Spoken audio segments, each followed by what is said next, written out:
Hey guys, what's up? Tamara here. Today I'm going to do a review of The Collector by Nora Roberts. And let's just say, I thought that this book was okay. We talked about this at book club last weekend, and you know what? A lot of people felt the way I did. There were some people that loved Nora Roberts, and they were reluctant to, I guess, disclose their dissatisfaction with the book because they were so much hardcore fans. But to me, I've read Nora Roberts as J.D. Robb, and I'm not really that familiar with her traditional romance novels, but I will say that The Collector was indeed traditional romance from beginning to end. It followed the formula to the T. There was nothing surprising, there was nothing intriguing. And to be honest, the main characters, I didn't even really like that much. I actually liked the sub-characters better than the main characters. The villain wasn't a villain enough, if that makes any sense. Like, the hitman obviously is pretty bad, but the guy pulling the strings wasn't bad enough or crazy enough. I don't know how to put that, but I wasn't really pleased with the villain. I wasn't pleased with the hero or heroine. I mean, they were both kind of meh. I mean, the story was very cookie cutter. Basically, in a nutshell, this story is about Lila and Ashton, who come together after Lila witnesses a murder. The murder of a woman being pushed out of a window, and the man accused of doing this is Ashton's brother, and he is also deceased. So they come together because they feel like what the police have found does not match what really happened, and so they begin investigating. And of course, through this investigating, we see a killer slash assassin in stilettos going around being a petty thief and trying to kill people at the same time, which is really strange.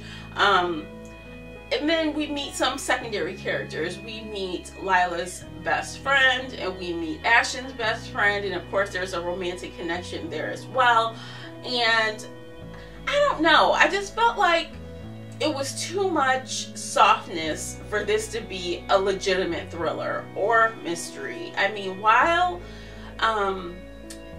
the killer was a killer, I mean, it just wasn't, it just needed more all the way around. It needed more.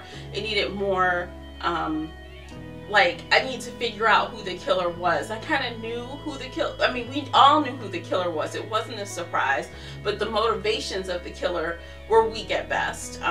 Or the guy who sent the hitman after them, his motivations were weak at best.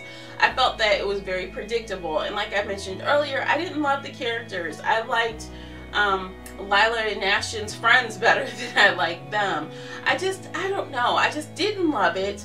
I probably won't read that much more by her. Okay, let me just keep it real. I won't read no more by Nora Roberts unless I am forced to via book club voting. This is just not my cup of tea. The heat was low, tepid temperature at best. I mean, for me to believe these two had insta love, I feel like there should have been some sort of strong attraction toward each other, and I just didn't feel it. The whole time Lila was like, I don't know, I have problems with commitment, whatever, lady. And then this guy, Asher, he is like that atypical man in these books. You know, he's wealthy, he's sort of mannish in the way that he likes to tell women what to do, where to be, what to eat, you know, all the whole nine. He's just like that stereotypical guy, and nothing about that was appealing to me. Nothing about them together was appealing to me. Nothing about them investigating this murder was appealing to me. So, I mean, actually the one redeeming quality that it had is that it did not bore me completely to tears. It didn't. I was able to read through it quite easily once I committed to reading it. On the onset, I did pick it up, put it down, pick it up, put it down, pick it up, put it down, just because I didn't think it was that interesting.